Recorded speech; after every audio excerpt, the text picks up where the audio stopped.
The fluorescent lights at the hospital discharge pharmacy make everything look like a crime scene. It's 2 a.m., and I'm still shaking from the seizure, my temple throbbing where I hit the linoleum floor 3 hours ago. The bruise is already turning purple. I can see it reflected in the plexiglass barrier between me and Mr. Henderson, the night pharmacist. He slides the paper stapled to my discharge instructions across the counter. Vimpat, $650. Bimpat. I blink at the number. My hands won't stop tremoring. I grip the edge of the counter to steady them. My HSA card should cover it, I say.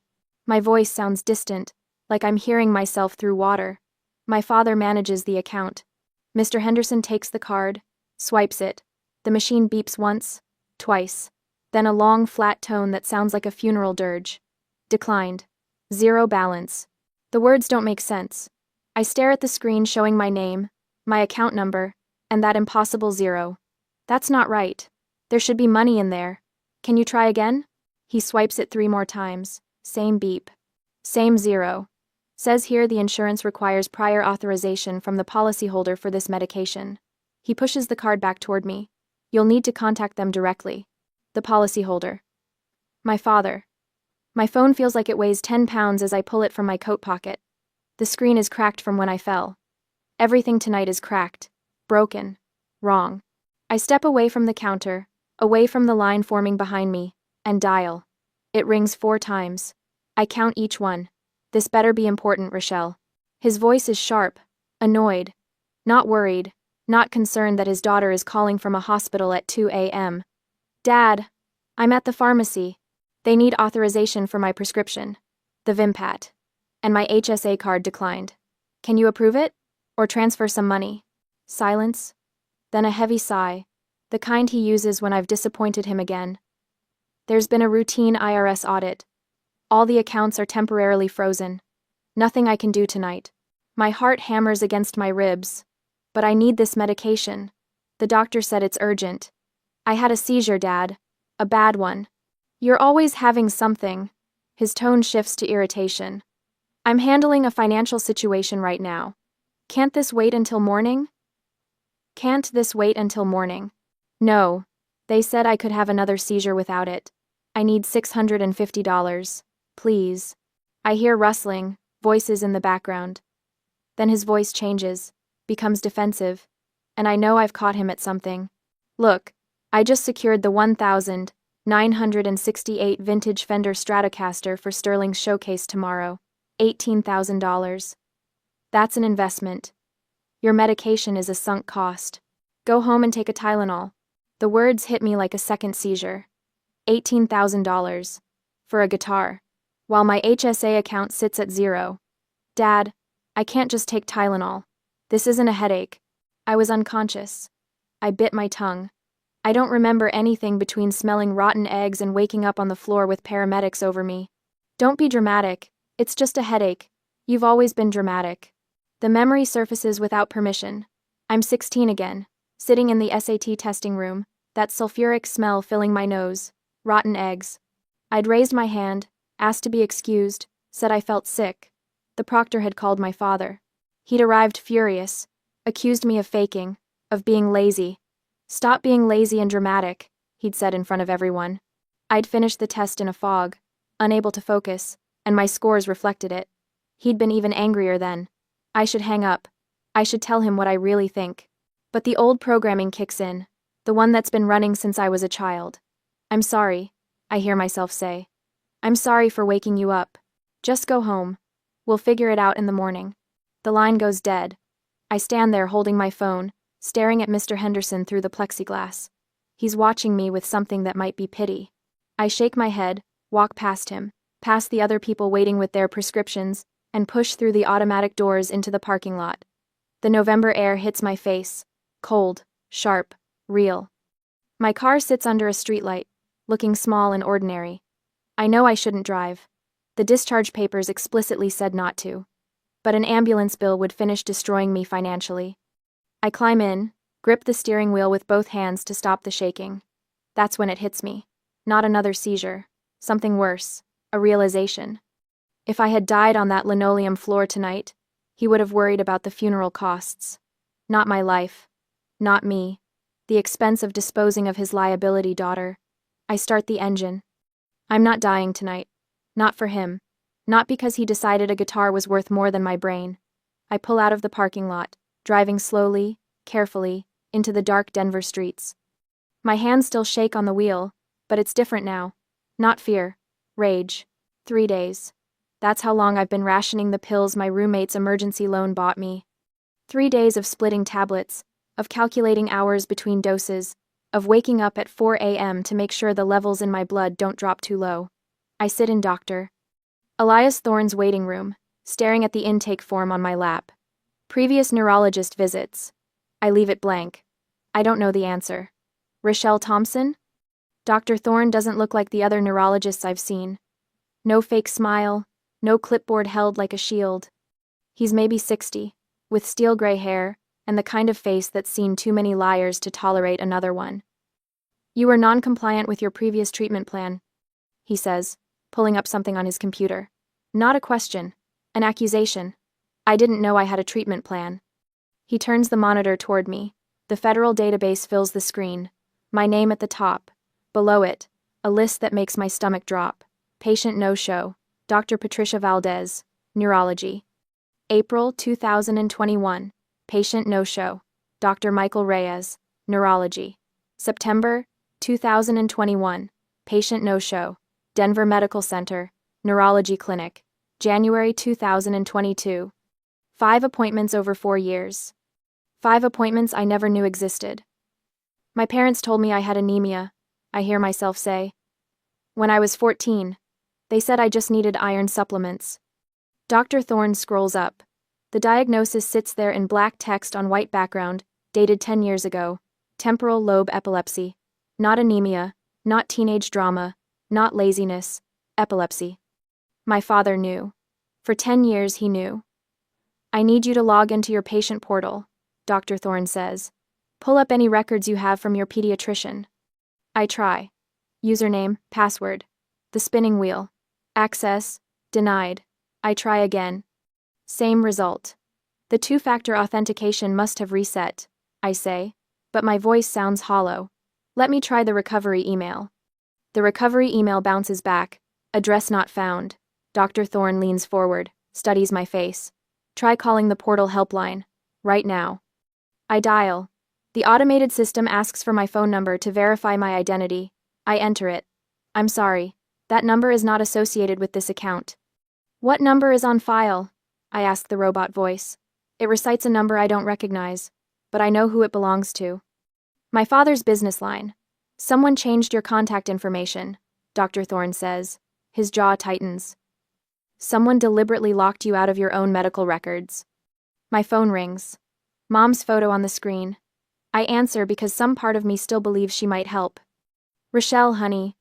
Her voice has that thin, stretched quality it gets when she's trying to keep peace. Your father got an alert that someone tried to access the insurance portal. That was me. I need my medical records. Well, you can't just go accessing things without asking. He manages those accounts for a reason. What reason? What possible reason would he have for hiding a diagnosis from me? Silence. Then, don't upset your father right before Sterling's big night. He's doing what's best for the family finances. Just be tough. I had a seizure, Mom. I could have died. You're always so dramatic. Your father says you're just stressed about school. In the background, I hear him. Is she calling about money again? My mother's voice drops to a whisper. Honey, I have to go. Just try to understand. This is hard for all of us. She hangs up. I sit there holding my dead phone. Dr. Thorne is writing something, his pen moving in sharp, angry strokes across the prescription pad. 30 days of Vimpat, he says. $650. Your insurance won't cover it without prior authorization, which your father controls. Do you have that money? I think of my bank account, the $847 I have left from my teaching assistant stipend. Rent is due in 12 days. That's $650. If I pay for the medication, I can't pay rent. If I pay rent, I seize. I look at my backpack on the floor. My MacBook Pro is inside, the one I've used for every architecture project for 3 years. My drafting equipment, my parallel ruler, my scale templates. Everything I need for my thesis. I'll figure it out, I say. Later that day, the pawn shop smells like old leather and desperation. The guy behind the counter barely looks at me as I unzip my backpack. MacBook Pro, 16-inch, 2 years old, I say. Drafting equipment, professional grade. He turns on the laptop, checks the specs, examines the tools like they're contaminated. $700. It's worth at least $1,200. Not to me, it's not.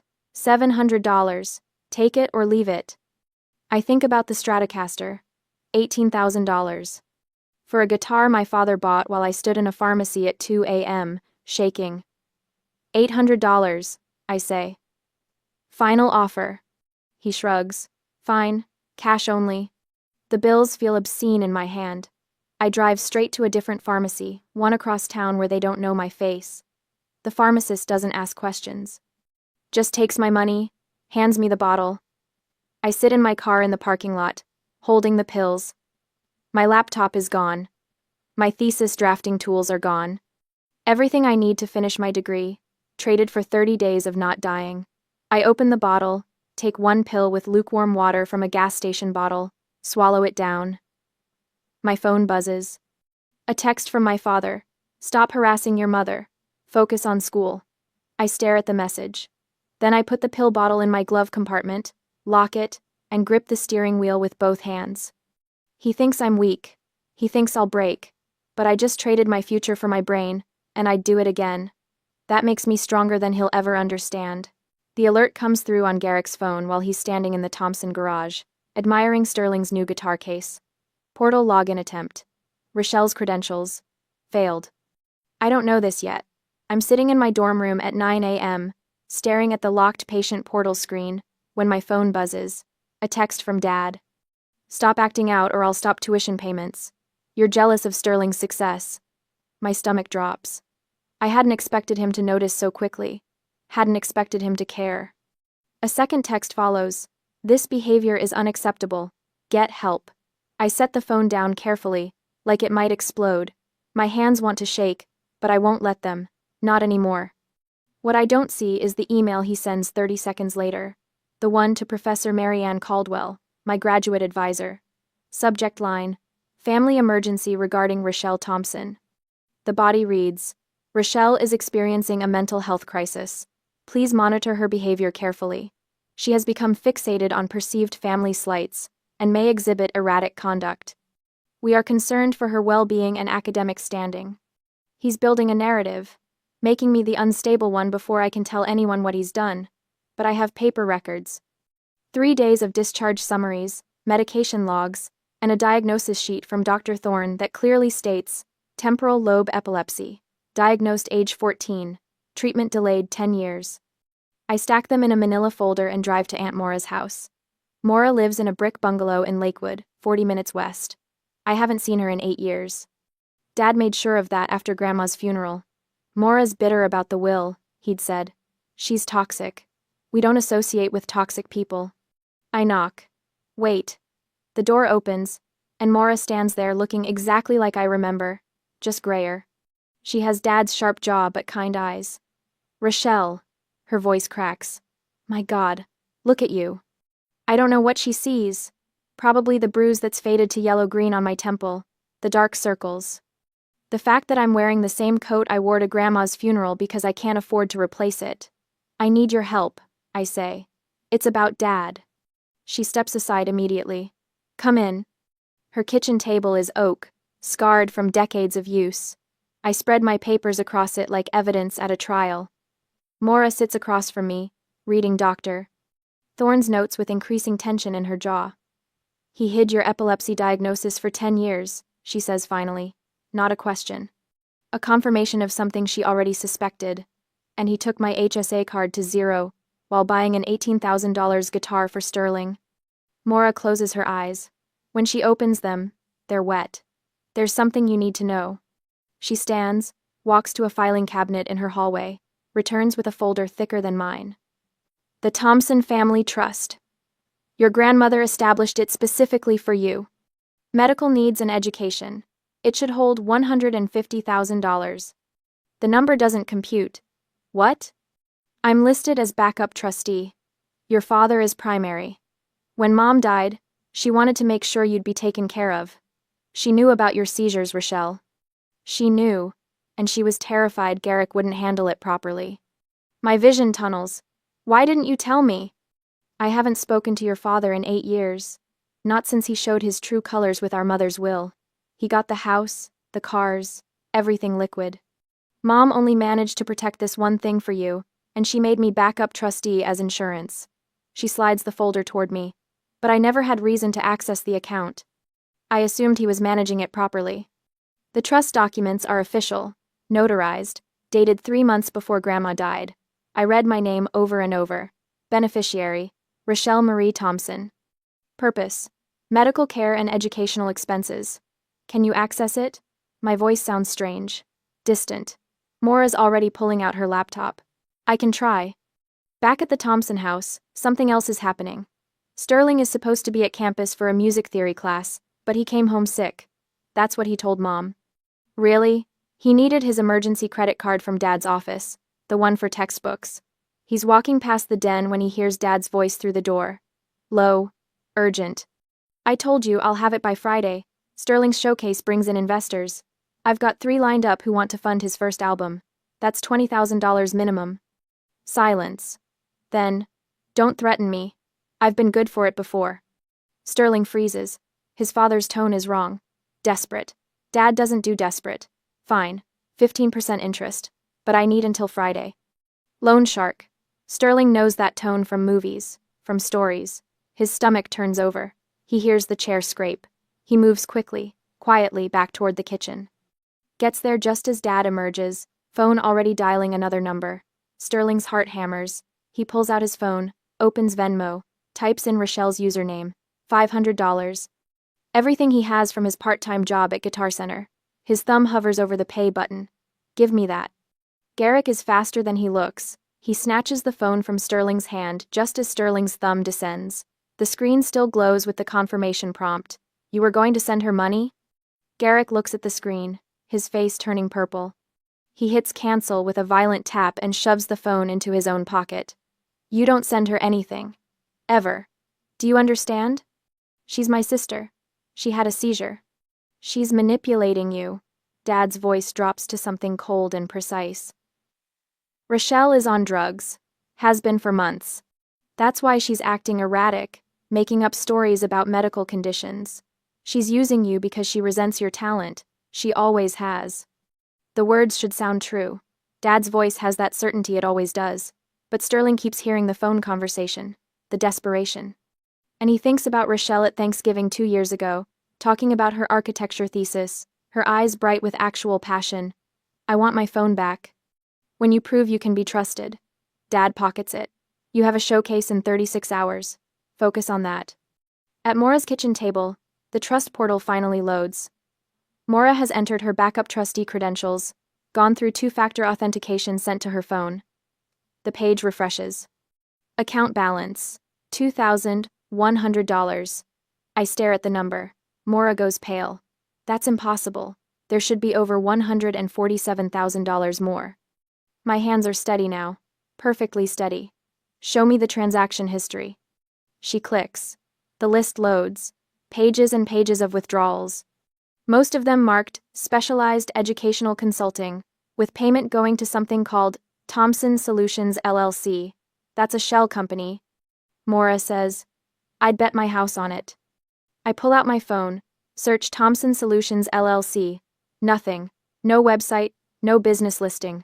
A ghost company that exists only to drain my medical fund. Look at the dates. I point. Mora leans in. March 2019. $8,000 withdrawal. I Google Garrick Thompson gambling and find a Reddit post from that month about a poker tournament in Boulder. Big losses. October 2020. $12,000 withdrawal. Sterling's first professional guitar. The Martin D28. I remember Dad bragging about it. Last month. $18,000 withdrawal. The Fender Stratocaster. My brain surgery fund. He used my brain surgery fund to cover his gambling debts and buy Sterling's career. He stole from you. Mora's voice shakes with rage. He stole from his sick daughter to fund his golden child. I should feel destroyed, should feel betrayed. Instead, I feel something sharp and clear and cold sliding into place behind my ribs. We can sue, Maura says. We have everything. Bank records, trust documents, medical proof you were denied care. I shake my head slowly. He'll destroy my reputation and education before we ever reach court. He already started. He has power I don't have. I pause. Yet, Maura studies my face. What are you thinking? He thinks I'm just a sick, jealous girl. I need him to keep thinking that. I stack the papers carefully, precisely. My architectural training showing. I have 36 hours until Sterling's showcase. Time to use his arrogance against him. The expression on my face must be something new, something Maura hasn't seen before. She leans back, and I swear she's almost smiling. You're Gloria's granddaughter, after all. I drive back to campus with evidence that could destroy my father. But destruction isn't architecture. Architecture is about building something new from broken materials. And I'm an architect. 2 days later, they arrive at 3 p.m., while most students are still in afternoon classes. I watch them from my dorm window. Garrick's Mercedes pulls into the loading zone like he owns it, and Deidre emerges first, clutching her purse with both hands. The concerned mother costume is perfect. Navy cardigan, pearls, the whole performance. I open the door before they knock. Rochelle. Garrick doesn't ask to come in. He walks past me, scanning my room like he's cataloging evidence. Deidre follows, her eyes darting to my roommate's empty bed, the borrowed laptop on my desk, the pill organizer sitting on my nightstand. Where's your MacBook? He asks. Sold it. His jaw tightens. For drug money. For medication money, there's a difference. He pulls a manila folder from under his arm, sets it on my desk with deliberate care. The gesture is too practiced, too prepared. He's been planning this. I've been in contact with your graduate advisor, Dr. Pembroke. Showed her some concerning emails you've sent recently. Paranoid accusations about family finances, erratic behavior. She agrees you're experiencing a mental health crisis. My stomach drops. You contacted my advisor? I'm your father. I have every right to be concerned. He taps the folder. The laptop sale. These wild conspiracy theories about a trust fund. Your mother and I think you're having a drug-induced psychotic break. Deidre moves closer, her voice soft. Honey, we want to help you, but you need to admit you have a problem first. I look at her. Really look at her. She believes this. Or she's convinced herself to believe it because believing it is easier than facing what Garrick actually did. I don't have a drug problem. I have epilepsy. You know that. You've known it for 10 years. Garrick's face hardens. What we know is that you're jealous of your brother. You're trying to sabotage his showcase because you can't stand seeing him succeed. The accusation is so absurd I almost laugh. But then I see the printed emails in his folder. My messages to Aunt Maura. My attempt to access the trust portal. He's been monitoring everything. Stop harassing the family, he says. His voice drops lower, becomes almost gentle, the tone he uses right before he destroys something. Or, I'll file for an emergency conservatorship. I have a psychiatrist willing to sign the papers. You'll be in a psychiatric ward by tomorrow morning. The threat lands like a physical blow. He could do it. He has the documentation, the narrative, the concerned parent routine perfected. Who would they believe? The successful businessman or his sick daughter who sold her laptop and made wild accusations about embezzlement? Deidre touches my arm. Please, sweetheart, just agree to get help. We can postpone your graduation. Take some time off. Take time off. Drop out. Disappear quietly while Garrick covers his tracks and Sterling gets his showcase and everything goes back to normal. Everyone wins except me. I feel something shift inside my chest. Not panic. Strategy. I think about Aunt Maura's words 2 days ago. He thinks you're weak. Use that. My hands start shaking. Not from the medication or fear, from the effort of making them shake on purpose. I let my knees buckle slightly, catch myself on the desk. Dad. My voice cracks perfectly. Dad, I'm sorry. He blinks. Wasn't expecting that. I sink onto my bed. Let the tears come. They're surprisingly easy. Everything from the past 6 days is right there, ready to spill over. The pharmacy rejection, The pawn shop. The trust fund balance. I just redirect it, reshape it into what he needs to see. The seizure. I sob. It messed me up. I was confused, paranoid. I thought you were trying to hurt me, but that's crazy. You're my father. You wouldn't do that. Deidre kneels beside me. Oh, honey. I made everything up in my head. The trust fund, the invoices. I was looking for someone to blame for being sick. I grab her hand, squeeze it. I didn't mean to cause trouble. Please don't lock me up. Garrett crosses his arms, still wary. You need professional help, Rochelle. I know. I'll get it. I'll go to counseling. I'll do whatever you want. I look up at him through tears. Just don't commit me. Please. I'll leave town. I'll drop out after Sterling's showcase tomorrow. I'll disappear. You'll never have to deal with me again. The room goes quiet. I can hear the radiator ticking, someone's music playing down the hall. Just keep me on the health insurance, I whisper. That's all I ask. Please. Deidre's face crumbles. She pulls me into a hug that feels almost real. Of course you'll stay on our insurance. You're still our daughter. Garrick studies me for a long moment.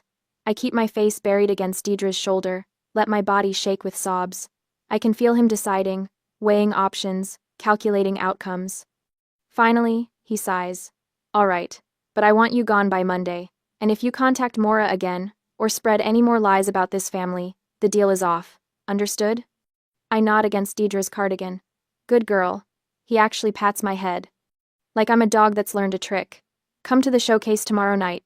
At the Rusty Anchor. Say goodbye to Sterling properly. Show everyone you're still part of this family. Thank you, I choke out. Thank you, Dad. They leave 20 minutes later, after Deidre makes me promise to eat something, and Garrett confirms I'll be at the Rusty Anchor by 8 p.m. I walk them to the parking lot, wave as they drive away. Back in my room, I close the door. Lock it. The tears stop like someone flipped a switch. I open my roommate's laptop. The files are exactly where I left them. Trust documents, invoices. Timeline.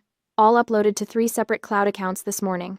Maura has copies. My attorney has copies. The IRS received their package at 9 a.m. My phone is already in my hand. He took the bait. I text Maura. Tomorrow at the Rusty Anchor. 8 p.m. Be ready. She responds immediately. 3 words. I'll be there. I set the phone down, look at my reflection in the dark window. The girl staring back doesn't look broken anymore. She looks sharp, focused, dangerous. He thinks I'm leaving town. Running away like I always do. Apologizing like I always have. He has no idea I'm just getting started. Tomorrow night, in front of his investors and friends and extended family, Garrick Thompson is going to learn what it costs to steal from a sick daughter. He's going to learn that the broken girl he patted on the head today has been building a trap for 6 days, and tomorrow at 8 p.m., that trap is going to snap shut around his throat. I smile at my reflection. It's not a nice smile. That's my good girl, I whisper, mocking his words. Then I open the laptop and start drafting the presentation slides. The next evening, the Rusty Anchor smells like beer and desperation. I arrive at 7:45 p.m., slipping through the back entrance near the loading dock while the front doors are clogged with investors in expensive suits and family friends air-kissing each other. The crowd is larger than I expected. Garrick has outdone himself. Through the backstage curtain gap, I can see him holding court in the VIP section. The 1968 vintage Fender Stratocaster sits on a display stand beside him like a trophy, stage lights catching the sunburst finish. $18,000 of stolen money, polished and gleaming. This guitar represents sacrifice, Garrick announces to the cluster of potential investors around him. His voice carries that practiced humility that makes my stomach turn. A real investment in real talent. Deidre sits beside him in a cream dress, smiling that frozen smile she perfected years ago. The perfect supporting wife. She's laughing at something someone said, touching Garrick's arm, playing her role flawlessly. I check my phone. The files are uploaded to the cloud. Maura confirmed the IRS and probate court received everything this morning at 9. By 3 this afternoon, his accounts were frozen. He doesn't know it yet. Sterling is doing his sound check on stage, running through scales on a borrowed amp. He looks nervous, keeps glancing toward the VIP section for approval. My chest tightens watching him. He has no idea what's coming. The The stage tech is adjusting the projector aimed at the massive screen behind the drum kit. Perfect. I move toward him, holding my phone out. Hey, I'm with the family. Mind if I queue up some photos for between sets? Dad wanted a slideshow. He barely looks at me, just waves toward the connection panel. Sure. Input 3. And here. He tosses me a wireless presentation clicker. It's paired to the system. Thanks. My hands are steady as I connect my phone to the console and hide it behind the mixing board. The screen flickers to life, currently displaying the venue's logo. I keep the files minimized, clutching the small black remote in my palm like a weapon. Sterling finishes his warm-up and sets the borrowed guitar down, reaching for the Stratocaster. The weight of it changes his posture. He stands taller, holding it. It's 8 p.m. I walk onto the stage. Sterling sees me, his eyes widening with confusion. I take the microphone from the stand before anyone can stop me. The room doesn't go quiet immediately. Conversations continue. Someone laughs. A glass clinks. Then I click the remote. The screen behind me illuminates with the first image. Thompson Family Trust. Balance, $150,000. Date, January 2015. The conversations start dying. Thompson Family Trust. Balance, $2,100. Date, October 2024. Now I have their attention. You didn't buy that guitar with hard work, Dad. My voice comes out clear, projected. I sound like someone giving an architectural presentation, calm and factual. You bought it with my brain surgery fund. Over $147,000 embezzled from Grandma's trust over 10 years. Click. The screen cycles to the next image. Invoice after invoice to Garrick's shell company, labeled Specialized Educational Consulting. The dates line up perfectly with his known gambling losses. I'd marked them in red, and $18,000 of that went directly into this guitar. Garrick is already moving. His chair screeches back. His face goes from tan to purple in seconds, veins standing out on his neck. He charges the stage like I knew he would. Like I needed him to. You have no right, he screams. I am the trustee. I decide where the money goes. Perfect. Keep going. I invested in the asset. He's jabbing his finger at Sterling, at the guitar. Sterling, you are a liability, Rochelle. You're a sick money pit who would have wasted it on pills. The room goes absolutely silent. Someone's phone is up, recording. I can see the red dot from here. Several phones. Everyone is capturing this. His own words, in front of investors, family, friends, extended relatives. He's destroyed himself. Sterling stands frozen, holding the $18,000 guitar. His face has gone white. He's staring at Garrick like he's seeing him for the first time. Dad. Sterling's voice cracks. She's your daughter. She's a liability. Garrick repeats it, spittle flying. A sunk cost. I made the right financial decision. Sterling looks down at the Stratocaster in his hands. The stage lights catch the finish, that perfect vintage sunburst. He runs his thumb over the strings once. Then he grips it by the neck. If this is an investment, Sterling says quietly, I'm liquidating it. He lifts the guitar high over his head. For a moment, everyone thinks he's just posturing. Then he brings it down. The impact echoes through the venue like a gunshot. Wood splinters. The neck cracks but doesn't separate completely. Electronics shatter, components scattering across the stage floor. Strings snap with musical pings. Sterling lifts it again, smashes it down harder. Again, and again. Don't you ever. Smash. Use her life. Smash.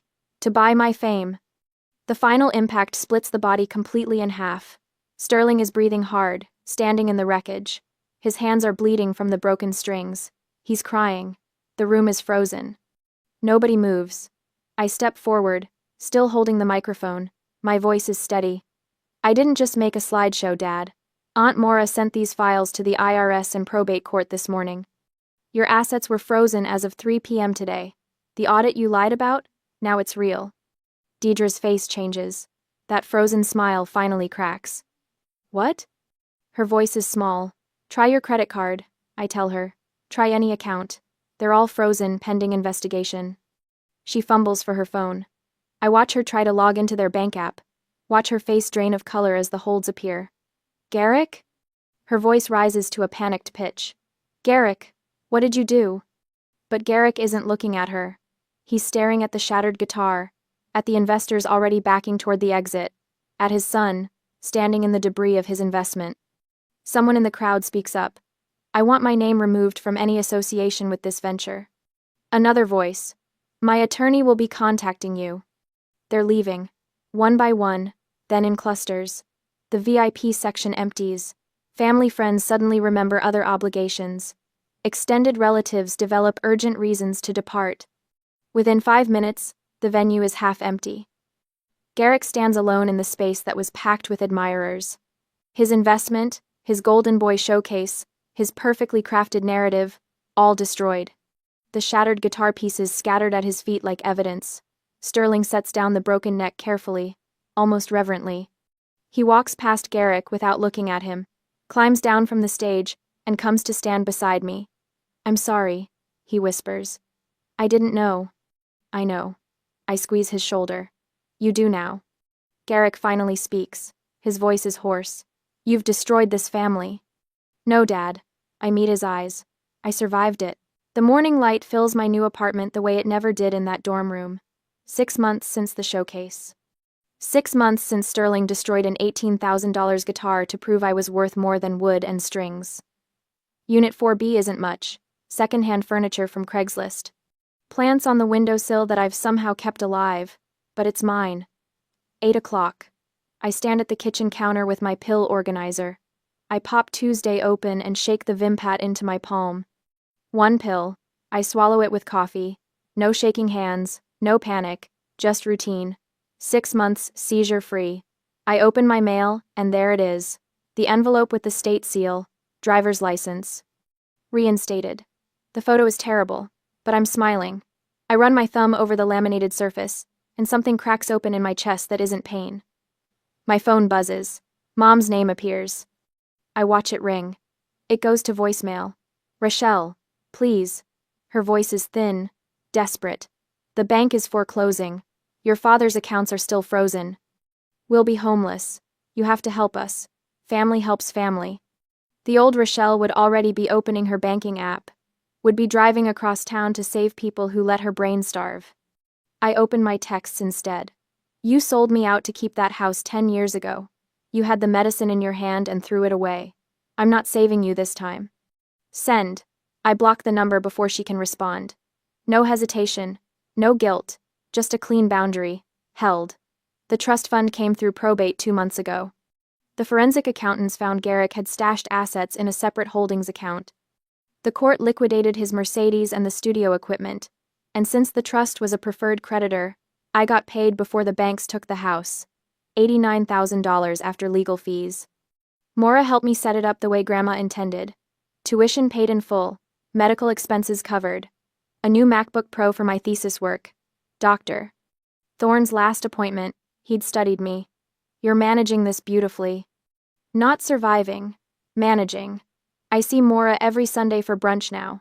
Therapy every Wednesday at 4. Processing what it means when your parents choose a house over your life. Someone knocks. 3 quick raps. Sterling stands there, acoustic guitar case in one hand, backpack over his shoulder. 20 now. Working 2 part-time jobs and taking classes at community college.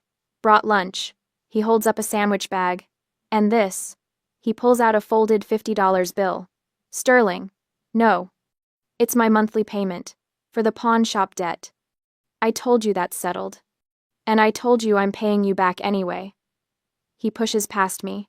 Sets the 50 on the counter. You sold your laptop so you could live.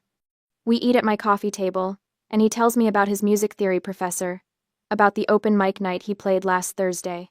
His voice is lighter now, not carrying the weight of being the golden child anymore. After lunch, he pulls out the acoustic guitar, plays something simple and sweet. I return to my drafting table by the window, sketching elevations for my thesis. The afternoon light stretches across the floor between us. 2 siblings in a modest apartment, both free.